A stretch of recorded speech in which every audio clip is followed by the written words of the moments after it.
From now on, Holy Father, not my will, but your will be done. I said, Father, you have chosen me. Give me the strength to obey. I will follow you no matter what it takes.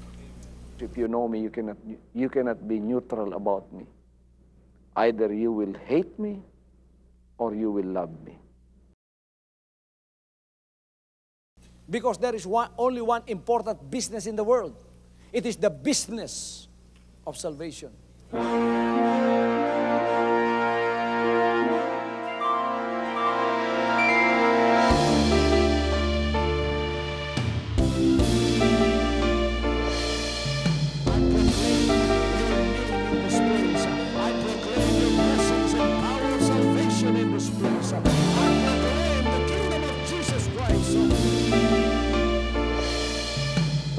As I am concerned, and as far as the work of God is concerned, we have reached the end. Last September 13, 2003. When you find God, you find His love. Because God is love. Ganon ang pag-ibig ng Panginoon. Walang katapusan na yan ay bumabalik-balik sa atin. If you want to receive, you have to give. Receive it by faith and say, Lord, I will touch up. Because the game plan of God was to save us from sin through the power of love. He has completed. His salvation works in the Spirit. After April 13, the door is open for everyone to come. The salvation works of the Father is now completed in me. Salvation is here.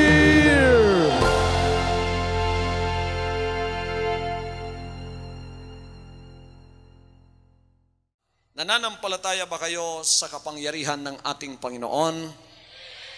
Na hanggang ngayon, ito ay kapangyarihang dumadaloy at ito ay nagdadala ng pagpapala sa lahat.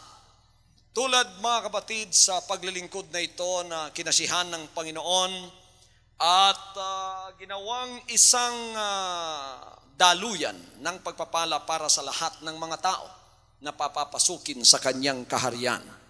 Ang kahariang yan ay walang iba kundi ang kaharian ni Jesus Christ, ang pangalang higit sa lahat, Hari ng mga hari, Panginoon ng mga Panginoon.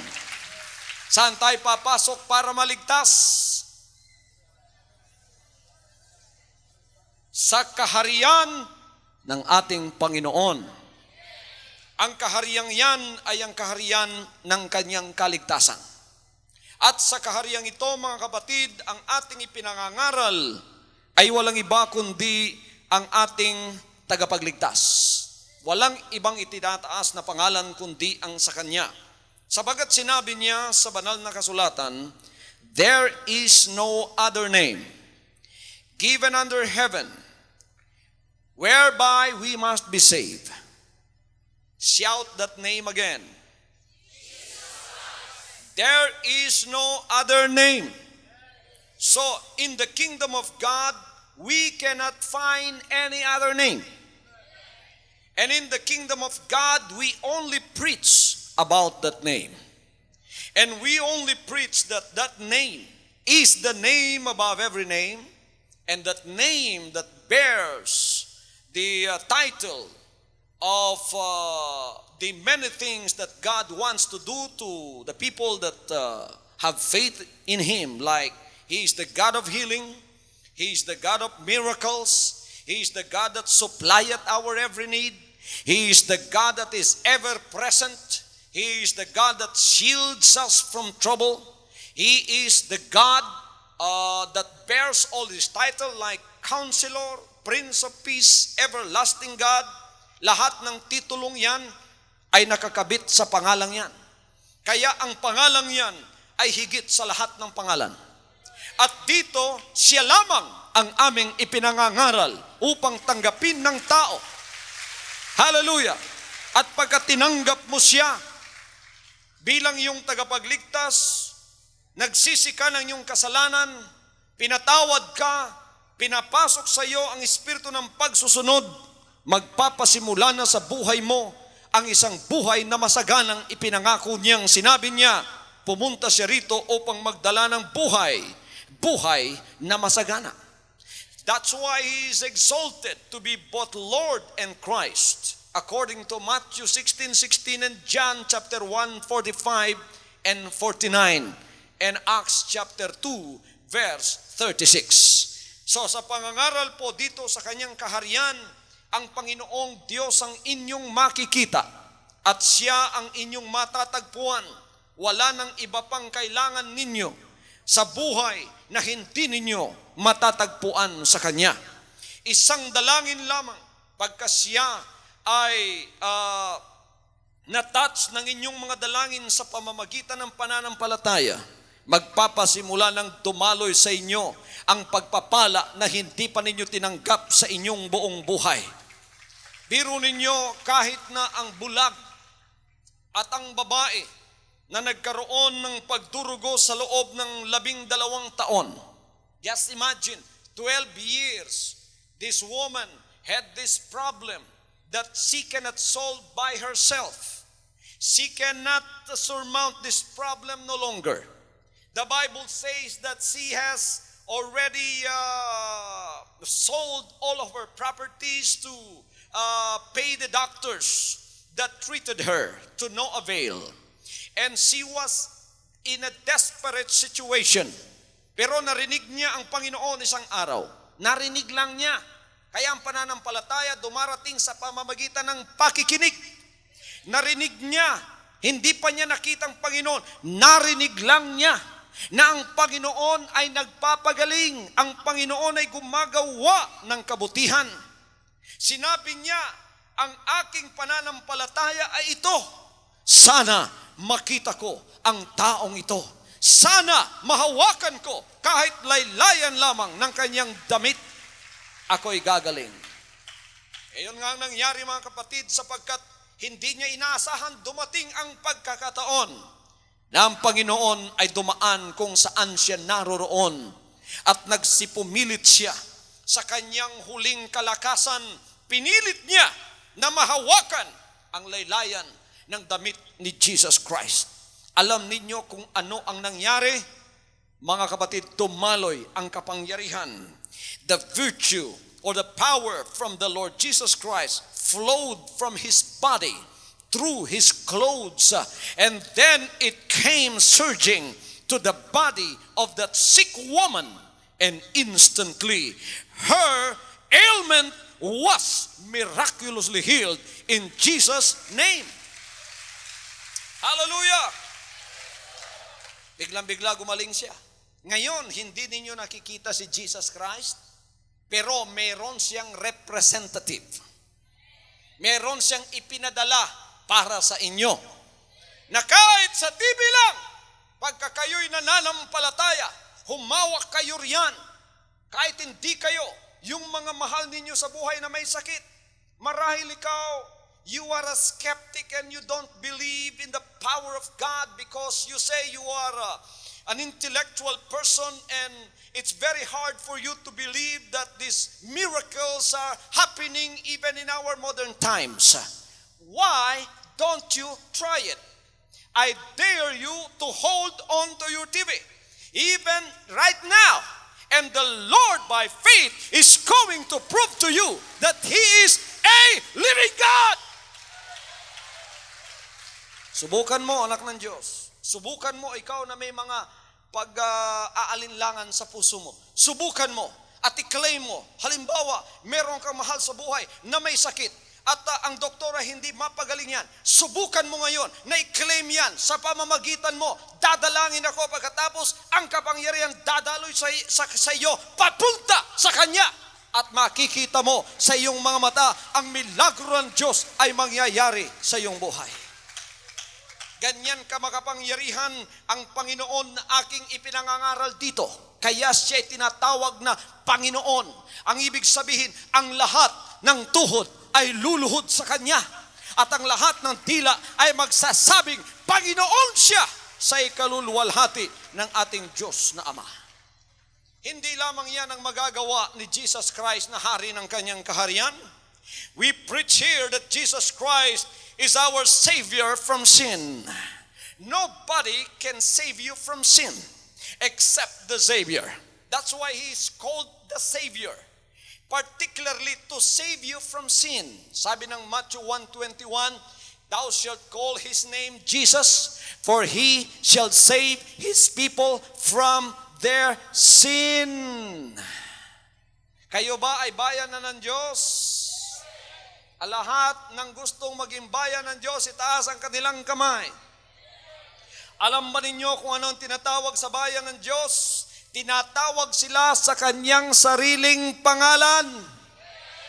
They are not called by any other name, but they are called by the name of the Savior. Hallelujah! Look what He did. He came down to earth.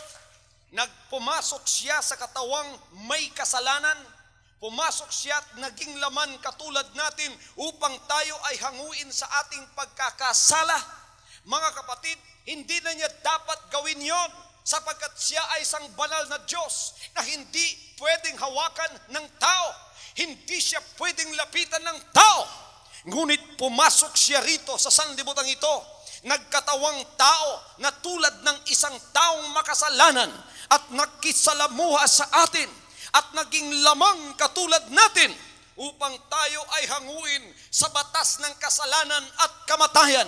At naririto na nga ang pagkakataon ngayon na tayo'y kinuha sa putik ng kasalanan at nilinis sa kanyang banal na dugo, na sa pamamagitan ng kanyang dugo, kayo ay makakapasok ng may karapatan sa harap ng kanyang kaharian at sabihin, Panginoon, ako po ay anak niyong nilinis. May karapatan ng pumuri sa inyo at magbigay ng kaluwalhatian sa inyong pangalan.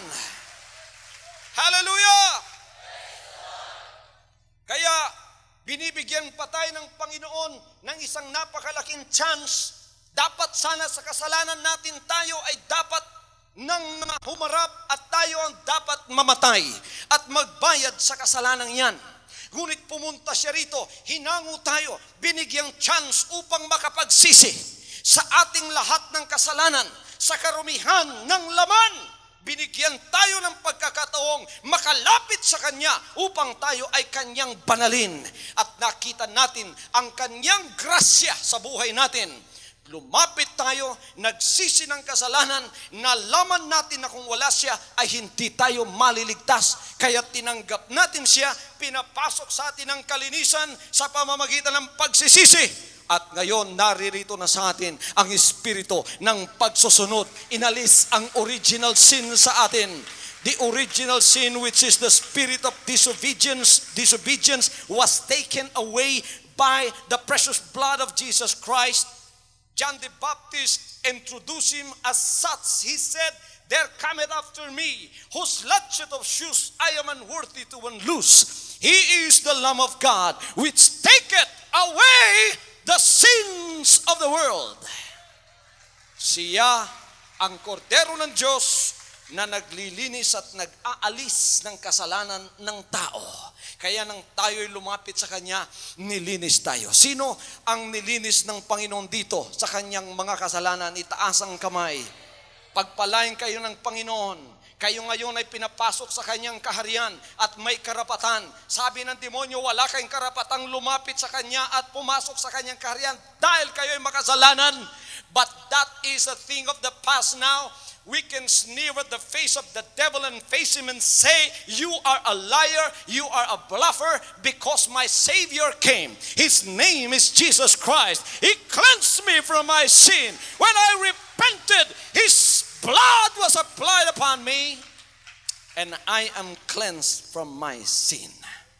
Kaya hindi na kayo dapat pang bumalik-balik sa taong makasalanan din naman at lumuhod at mangumpisal at pagkatapos mga kapatid magsisi. Alam ninyo, kahit na yung mga pinagsasabihan ninyo ng inyong kasalanan, makasalanan din ang mga taong yan. Di ba? Kayong mga pinagsasabihan ng kasalanan ng tao, alam din ninyo makasalanan kayo. Kung minsan, mas makasalanan pa kayo sa mga taong nagsisisi sa harap ninyo. Kailangan din ninyo ng kapatawaran ang isang Diyos na bugtong na makapagpapatawad lamang ng ating kasalanan ay walang iba kundi ang ating Panginoong Kristo.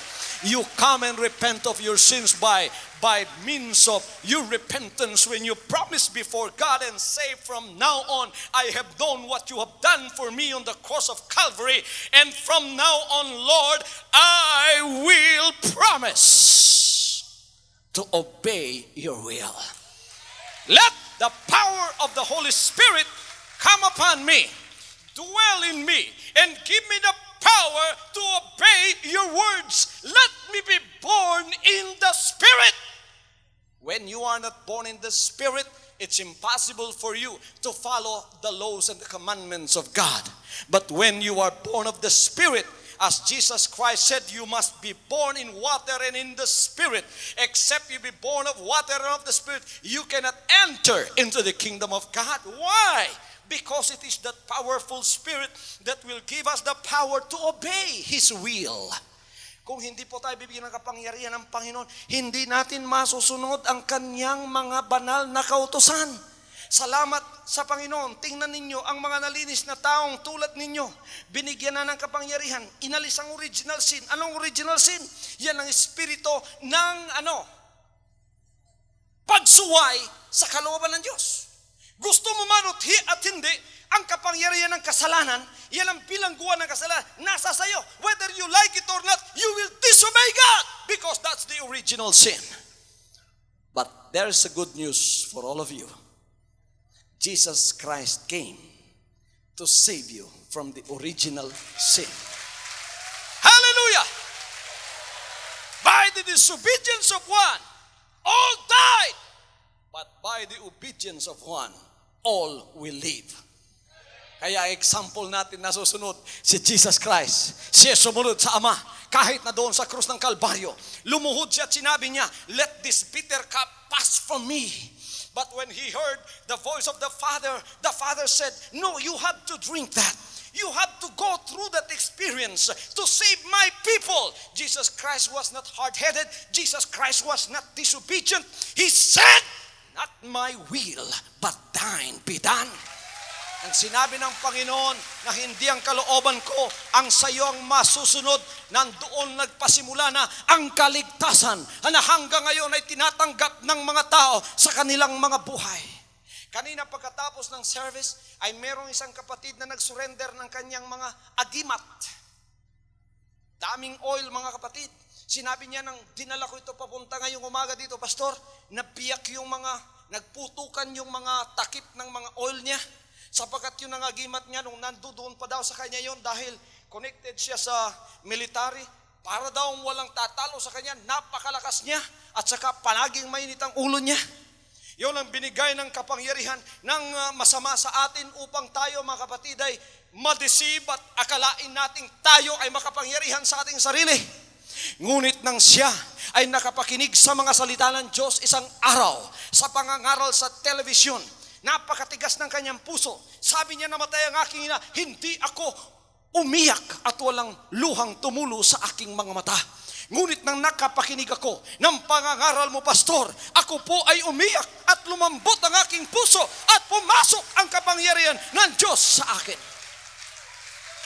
Yan mga kapatid ay kaligtasan ng Panginoon at kapangyarihan niya na papasok sa buhay mo. Gaano man katigas ang puso mo, ang iyong puso ay lalambot sapagkat ang kanyang dugo ay nakapaglilinis, nakapagpapalambot ng isang pusong pinatigas ng kasalanan. Ano man katigas ang puso mo ngayon, anak ng Diyos, sa pakikinig mo sa pangangaral ng salita ng Diyos, yan ay lalambot at ikaw ay iiyak tulad ng nangyayari ngayon sa iyo. Ang pag-iyak mo, hindi ibig sabihin na ikaw ay isa ng weak, isa ng mahina na tao. Hindi ibig sabihin yan, kundi yan ay kaluluwa mo na tumanggap tulad ng isang tigang na lupa, tumanggap ng ulan. At ngayon ikaw ay tumatanggap sa mga salita ng Diyos. Kaya't ikaw ay naiyak sabagat ikaw ay nagsisisi sa iyong mga kasalanan. At alam mo, ang makapagliligtas sa iyo ay isa lamang. Yan ay walang iba kundi ang ating Panginoong Diyos na tagapagligtas na bumaba sa lupang ito. Kaya hindi po dapat na sabihin natin siya ay tao lamang. Ang tao hindi maaaring maging Diyos, ngunit ang Diyos ay maaaring maging tao upang magligtas sa atin. That is exactly what Jesus Christ did, and it is very clear in the scriptures. In John 1:1, in the beginning was the Word, and the Word was with God, and the Word was God, and you know full well that the Word is Jesus Christ. And John 1:14 says, this Word which was God was manifest in the flesh, and the Word was made flesh. Nagkatawang tao, sumama sa atin at iniligtas tayo sa ating mga kasalanan. Palakpakan natin ang Panginoon sa kaligtasang Kanyang ginawa sa atin. Hallelujah! In this kingdom, we preach that Jesus Christ is the source of life. Dito sa kahariang ito, ipinapangaral namin na si Kristo lamang ang siyang tagapagbigay ng buhay. Siya ang pinagmumulan ng buhay. For God so loved the world that He gave His only begotten Son, that whosoever believes in Him shall not perish, but shall have everlasting life. The first Adam brought death, but the second Adam brought life. The first Adam was from the earth. He was from the dust. And so to the dust, he came, he went back, he returned. But this second Adam came from heaven. And when we believe in him, we will have life. Mary and Martha are two sisters whose brother died. And this brother, unfortunately, was the friend of Jesus Christ. I said unfortunately because Jesus Christ was not present when Lazarus was ill. It was the perfect will of God to show them that Jesus Christ was life. He was resurrection. When Jesus Christ heard that his friend Lazarus died, the Bible says that Jesus wept. He loves us so much that he wants to give his life to us. He is the source of our life. Without Jesus Christ, your life is a farce. Without Jesus Christ, your life is false. Hallelujah! You don't have joy. You don't have peace. But Jesus Christ came to where Lazarus was buried. And when he came near to the place, these two sisters met him afar off, and they cried before him, and they said, Lord, if thou hadst been here, my brother would not have died, because you know, you have the ability to heal him. Jesus Christ, in essence, said to them, weep not, because I am the life and the resurrection. The sisters said, we know you are the life and the resurrection, and we know that you are going to resurrect our brother in the last days. But he did not know that he was talking of the now. You are dead in trespasses and sin. You are like Lazarus laying in your cold grave. Although you are physically alive, but you are spiritually dead before God. And there is no difference between you and that cold corpse of Lazarus laying in the grave. Jesus Christ met him, and he is going to meet you even today. Before this message is over, as Lazarus rose up from the dead, you will also rise up from your spiritual grave. Hallelujah! But they did not understand that Jesus was talking of the today. And so he said, where have you laid him? And the people showed them where Lazarus was laying a cold dead body. And Jesus Christ said, take away the stone. And once the stone was taken away, then he pronounced, and words of life came from him. John 6:63 says, the words that I speak unto you, they are spirit and they are life. And once the stone was taken away, the words of life came from the mouth of Jesus Christ, and they came into that cold grave, and this cold, dead, lifeless body heard that voice when he said, Lazarus, come forth! And the dead came forth and began to have life. Hallelujah! Are you spiritually dead? Are you cold in the heart? You don't even weep even though your loved one dies, because you are dead in sin. sin. But once you hear the preaching of the power of the words of God, now the life of Jesus will come to you. And you will begin to hear the heartbeat of your heart, and your heart begins to cry out and begins to lift up your hands and say, Father, thank you for making me live again, for making me feel your presence once more. Hallelujah. He is the source of your life. He says in John 15:5, without me, you can do nothing. We can do nothing of our lives without the Lord Jesus Christ. We can be successful in business. We can have administrative acumen. We can have intellectual power. But without Jesus Christ, my friend, you're dead. Hallelujah. Money cannot save you. Your intellect cannot save you. Your administrative abilities cannot save you. When you are faced with the cold facts of life, especially the issue of salvation, money is nothing to God. Your intellect is nothing to God. It's only the power of the Word of God that can save you. Hallelujah. Hallelujah. He is the source of life. Huwag mong kalilimutan yan, kapatid. Huwag kang pupunta, tatakbo ka agad sa hospital at sasabihin mo ang Diyos ang doktor ang iyong pag-asa.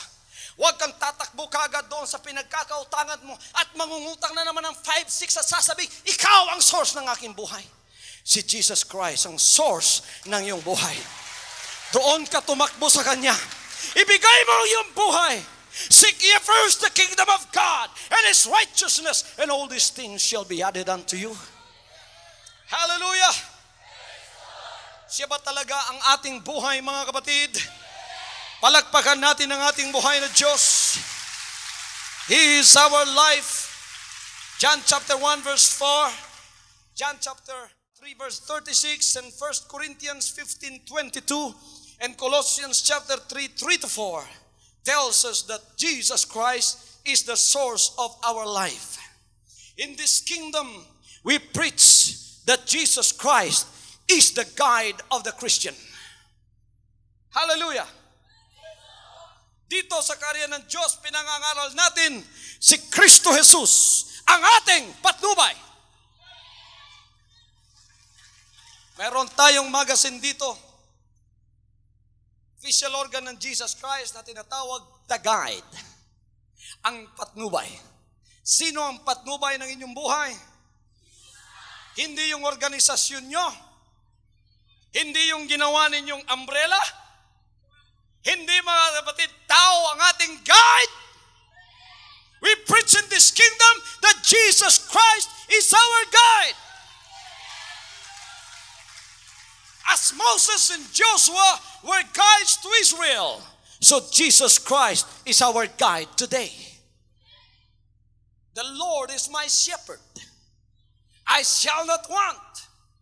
I don't want any other guide that might lead me astray.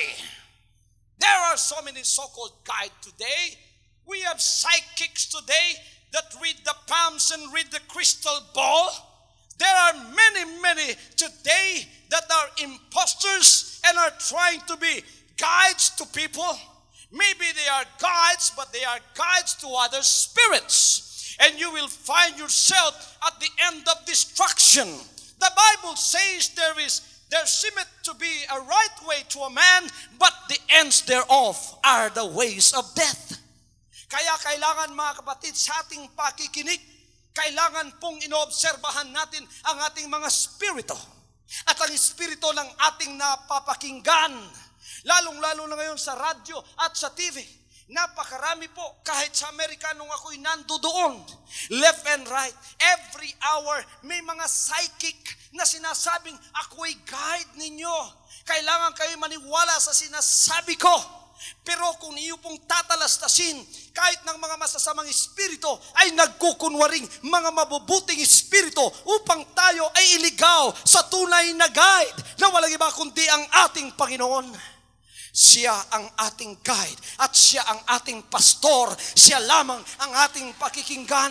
Sabi niya, ang aking tupa ay nakakakilala sa aking boses at sila ay sumusunod sa akin.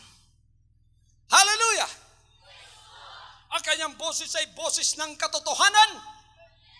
Sabi ng banal na kasulatan, try the spirits, whether they are of God.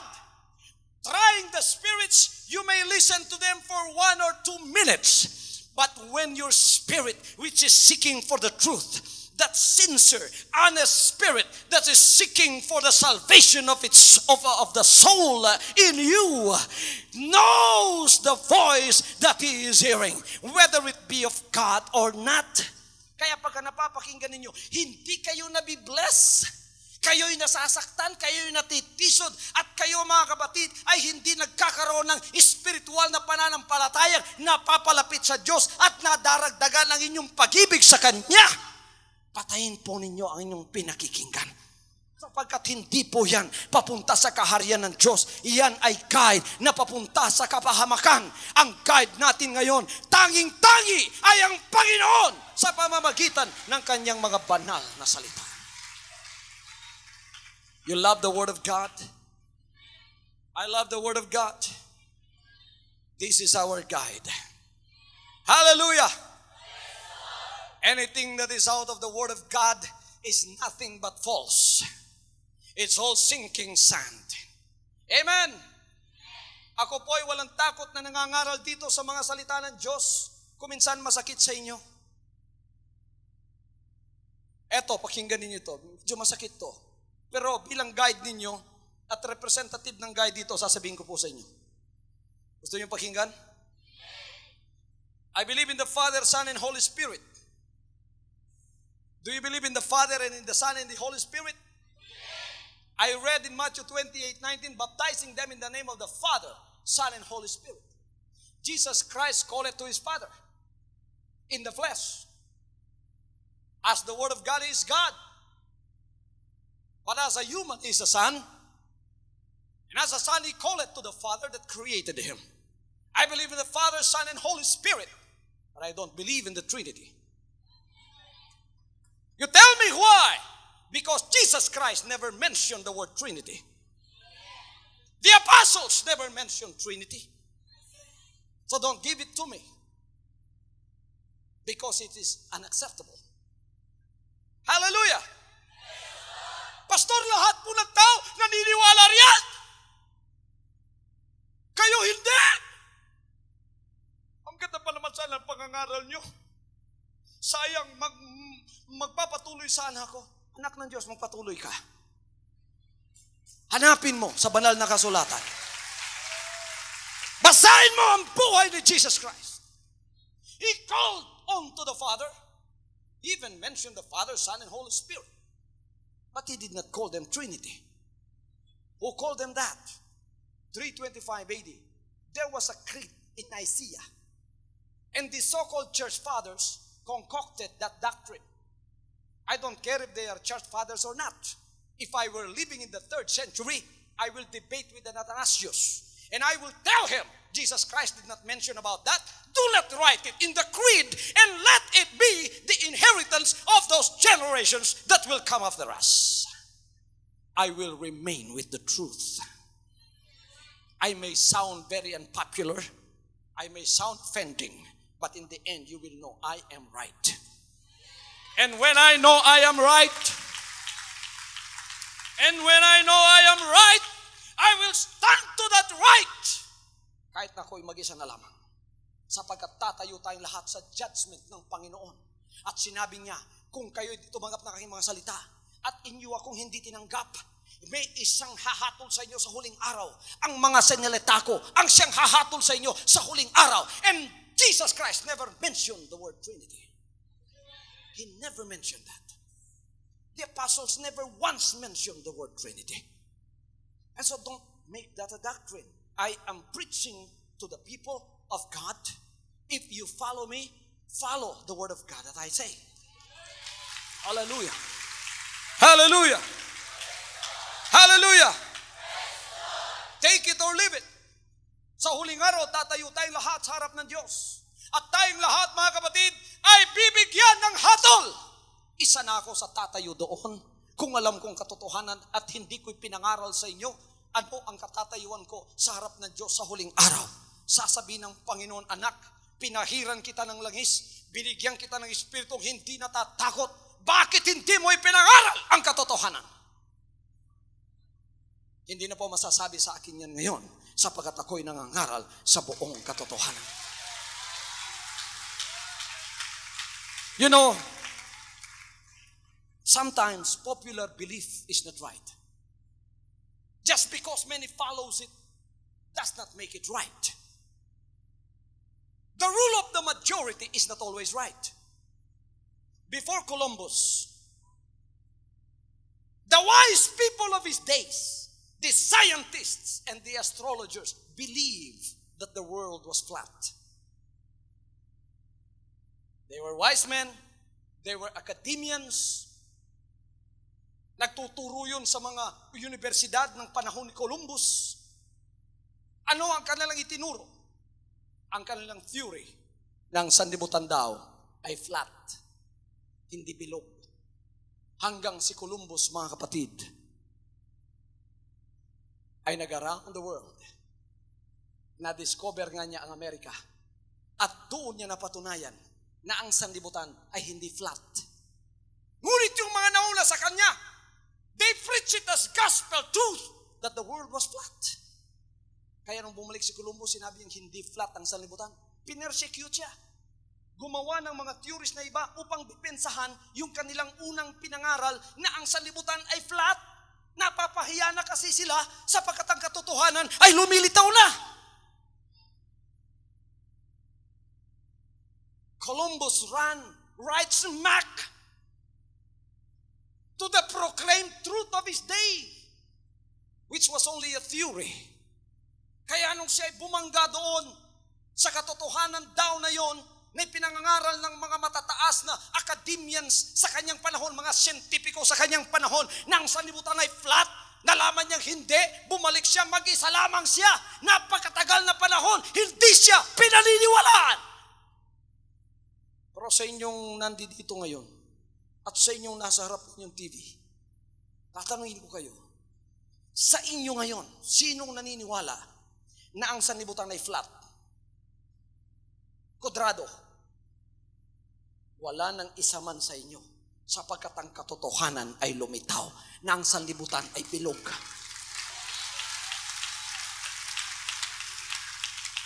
Pero nung panahon ni Columbus, pinagsabihan siyang may sira sa ulo. Hindi siya pinaniwalaan kahit siyang nasa katotohanan dahil mag-isa lamang siya. Mga kapatid, wala na pong palit. Hindi ako magiging popular sa panahong ito, sa pangangaral kong ito, bilang guide na binigay ng Panginoon. Sasabihin ko sa inyo, ang Diyos ay isa. Sasabihin ko sa inyo na hindi minensyon ni Jesus Christ ang Trinity. Mga apostoles at propeta, hindi nag-mention ng Trinity. Hindi po totoo yun. Tulad ng si Columbus, hindi totoo na patuhanan niyang ang sanlibutan ay flat. Kahit na sino pang wise na taong nagsasabi niyan, kahit sino pang intellectual, kahit sino pang scientist, kahit sino pang academians, ang totoo ay tatayo. Darating din ang panahon sa judgment, tatayo tayong lahat.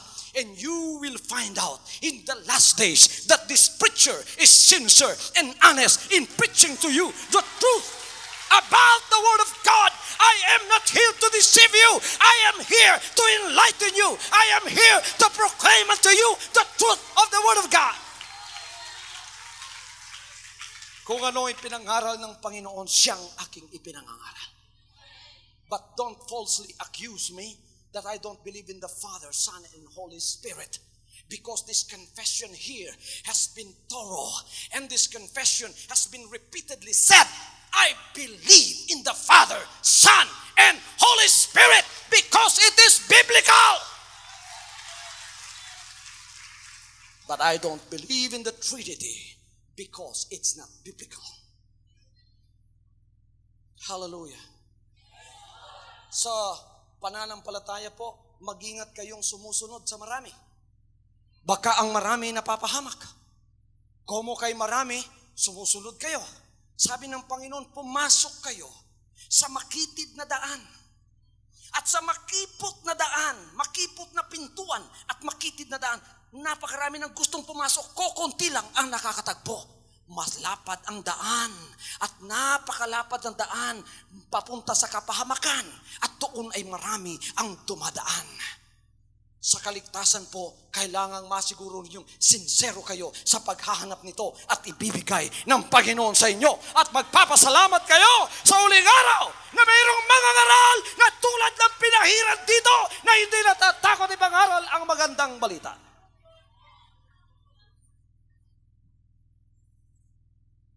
Napagkakamalan pa tayong mayabang. Hindi po mayabang si Pastor Kibuloy. I am just bold as a lion. When I preach the truth in the Word of God, and I know that I am right, and I know that the Word of God should be obeyed, I will give my life for it. The stakes are high. Hallelujah. Because it is your soul that is involved. And it should be the soul of somebody who have made a touch of the power of God to preach you with passion about the truth so that you may receive them and know that they are true. Hallelujah. Hindi po pwedeng pabakla-bakla ngayon sa pagpasok sa karya ng Diyos. The Bible tells us that the kingdom of God suffereth violence and the violent taketh it by force. I am violent in the spirit when it comes to the truth. I will far back hold the spirit and the spirit of darkness. I will hold it back for you so that you can come into the light. I will give my life into the preaching of the Word of God to tell you what is right and what is true. Kahit na hindi na ako maging popular, sapagkat hindi naman yun ang pakay ko na maging popular ako at makilala ako at ang lahat ng tao pumapalakpak sa akin. I expect opposition because when I am of God and I preach the truth, the devil will oppose me. But I will unmask the devil and tell him, your religious mask is now taken out and the people will know who you are. Jesus Christ is God. Jesus Christ is the source of our salvation. Everybody says Jesus Christ is our guide. In this kingdom, we preach that Jesus Christ is our great example. Wala pong taong nakatayo dito at siyang ating example. Sino ang ating example of obedience? Our example of obedience, our example of intercession, our example of supreme sacrifice, our example of honesty and sincerity to the will of the Father, our example of a pure life, our example of a loyal life to God, our example of prayer, our example of faith. Jesus Christ is our example. Siya ang ating tinatanaw. Kaya dito walang natitisod. Sapagat hindi siya tumatanaw sa kanyang kapwa-tao. At sasabihin, membro ka na pala dito, bakit nakakatisod ka? Bakit ganyan ang pag-uugali mo? When we are tempted to do that, then we lift up our eyes and look on ahead and we see somebody there that we don't get offended. And His name is Jesus Christ. Pagka medyo natitisod kayo sa tao, tumingin kayo, tumanaw kayo. Sinabi ng banal na kasulatan, looking unto Jesus, the finisher, the author and the finisher of our faith. Ang Diyos hindi ninyo nakikita. God is a spirit. Makikita lamang ninyo ang Diyos sa pamamagitan ni Jesus Christ. Kaya siya nasa langit ngayon. Pagka kayo'y dumadalangin, tinatanggap ng Panginoon ang lahat ng inyong dalangin. At isa-isa mga kapatid, ini-screen niyang lahat, tinatanaw. Pagkas nakita niyang iyan ay kailangang sagutin, siya'y lumalapit sa Ama at sinasabing, ito ang dapat sagutin. Pagkatapos ang Ama, nagpapadala ng mga anghel. Papunta sa atin dito na nagdadala ng ating mga kasagutan. Sino nang tumanggap ng kasagutan? Manalangin kayo, tinatanggap lahat ng Panginoon yan. Pagkatapos siya mismo, sinusugo niya ang kanyang mga anghel. Jesus Christ as God is the Father. And the Word was God. He did not say, and the Word was one of the gods. He said, and the Word was God. That's it. You cannot make a theory out of that, and the Word was God. You say you are a theologian, and you don't know that, because you have a preconceived idea of who God is.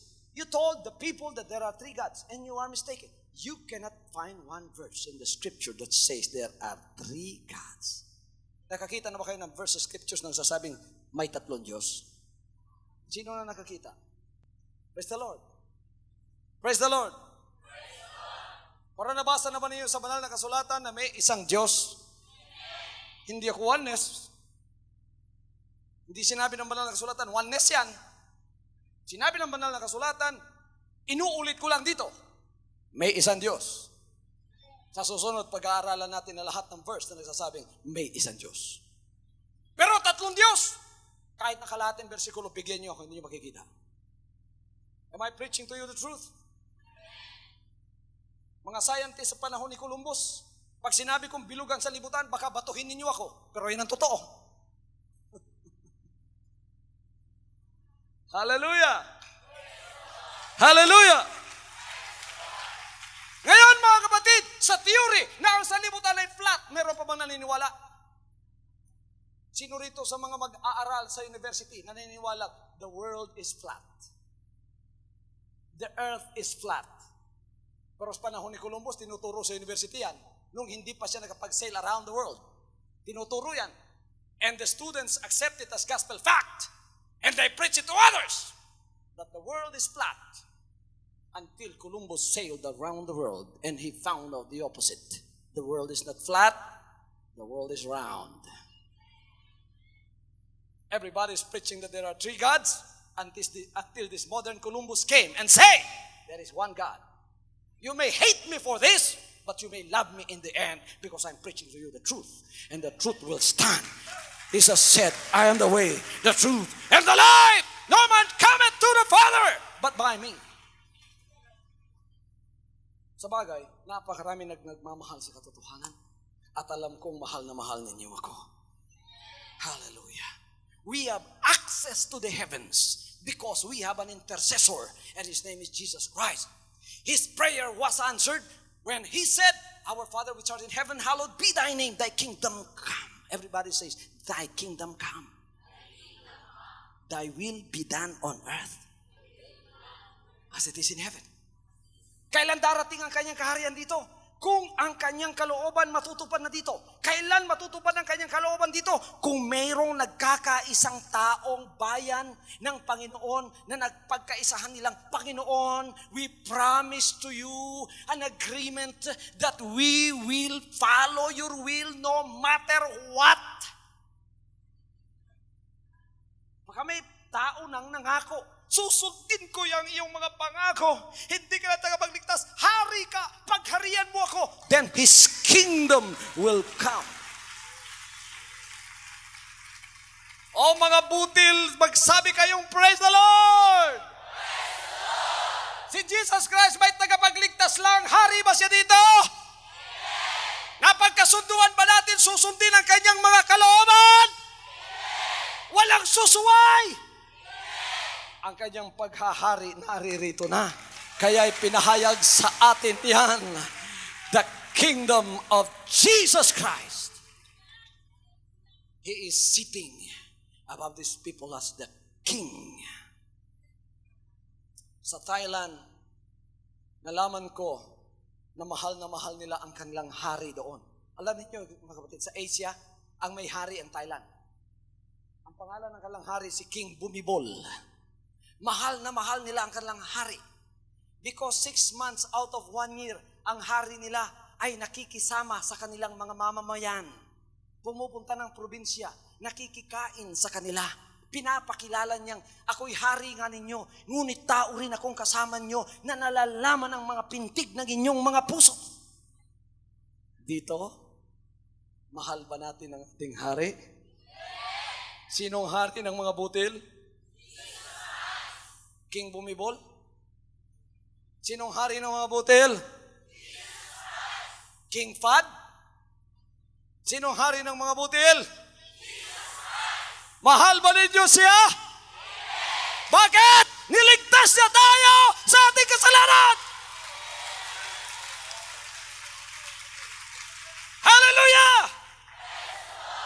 namatay siya ng dahil sa atin. Tayo ang tunay na bayan ng Diyos na binili sa pamamagitan ng kanyang banal na dugo. Oh, hallelujah! That's why He is our hope. We preach in this kingdom that Jesus Christ is our hope. According to 1 Thessalonians chapter 2 verse 19, without Him there is no hope beyond. Kung wala siya, wala tayong pag-asa. Ngunit, nabubuhayan ba kayo ng pag-asa pagka nakakapakinig kayo sa kanyang mga banal na salita at nakakapasok dito at nakakapakinig sa kanyang pangangaral ng banal na salita? Sino nabuhayan ng pananampalataya?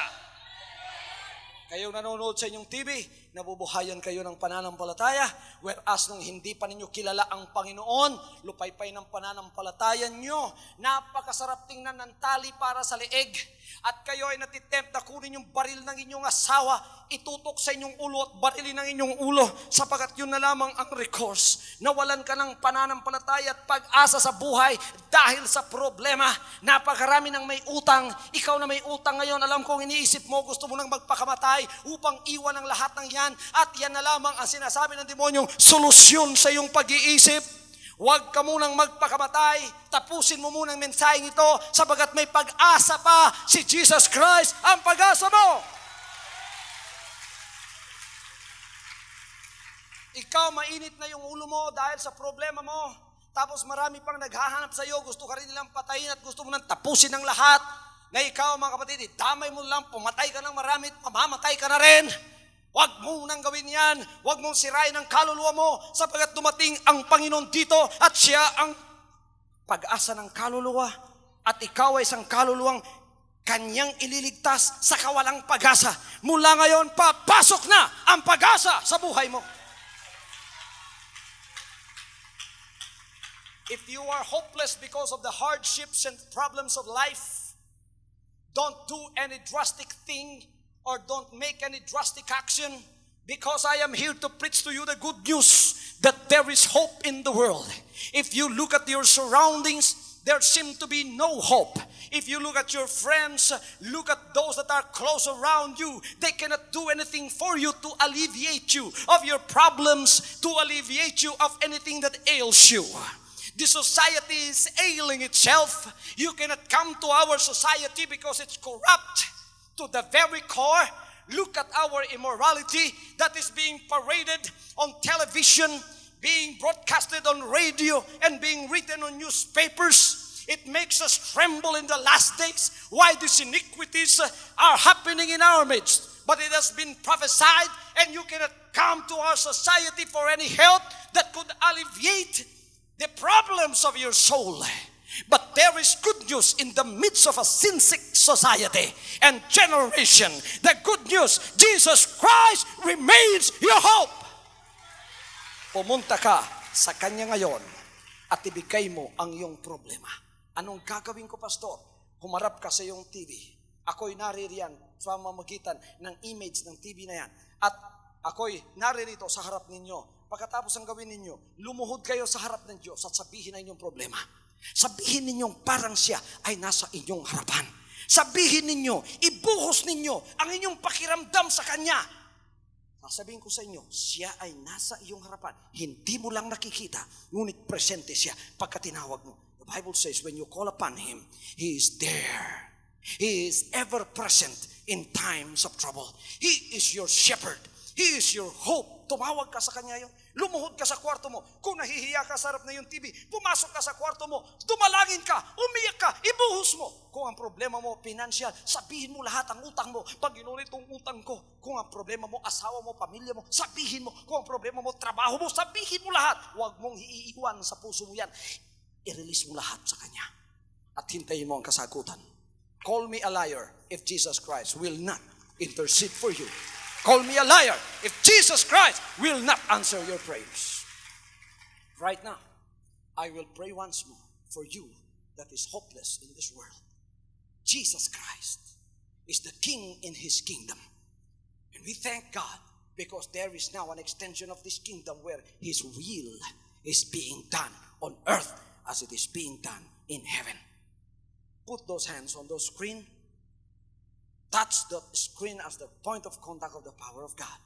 And I will assure you tonight, and this very hour, that Jesus Christ is going to touch you by His power.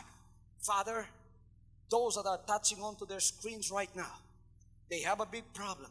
They are sick in their bodies. They are in a financial strait. They are in a financial stress. Debts to pay. And many obligations to face. And they don't know where to turn for the answer.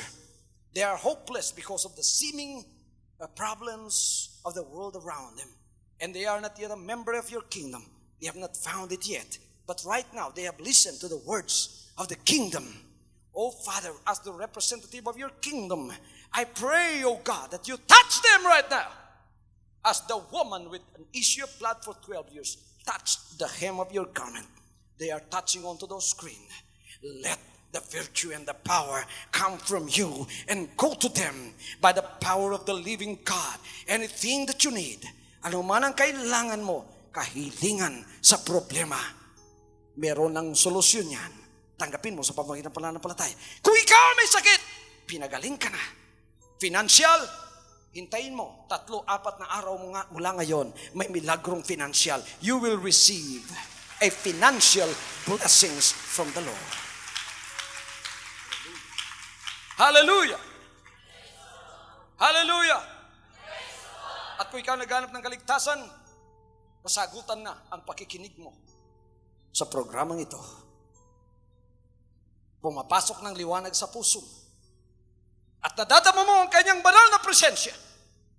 Umiiyak ka ngayon. Lumuluha ka. Hindi luha ng kalungkutan. Luha ng pagsisisi at ng kagalakan. Na muli ay natagpuan mo ang Panginoon ng iyong buhay. Anak ng Diyos, ipagpatuloy mo ang pananalig at pananampalataya sa Kanya sapagkat mahal ka ng Panginoon. Mahal ka ng Panginoon. Isipin mo, kung walang nagmamahal sa iyo, mahal ka ng Panginoon. Damahin mo ang Kanyang pagmamahal. The Lord loves you. People may forsake you. Your loved ones may forsake you. But the Lord loves you. Minahal ka niya na siya'y pumunta sa sanlibutan ito at binigay niya ang kanyang buhay dahil sa iyong kasalanan. Ang gawin mo lang, lumapit ka, magsisi at sabihin, Panginoon, sa iyo na po ang aking buhay. Jesus will take control and take over your life, and it will only be for the best of you. In Jesus' name. In Jesus' name. From now on, Holy Father, not my will, but your will be done. I said, Father, you have chosen me. Give me the strength to obey. I will follow you no matter what it takes. If you know me, you cannot be neutral about me. Either you will hate me or you will love me. Because there is only one important business in the world. It is the business of salvation.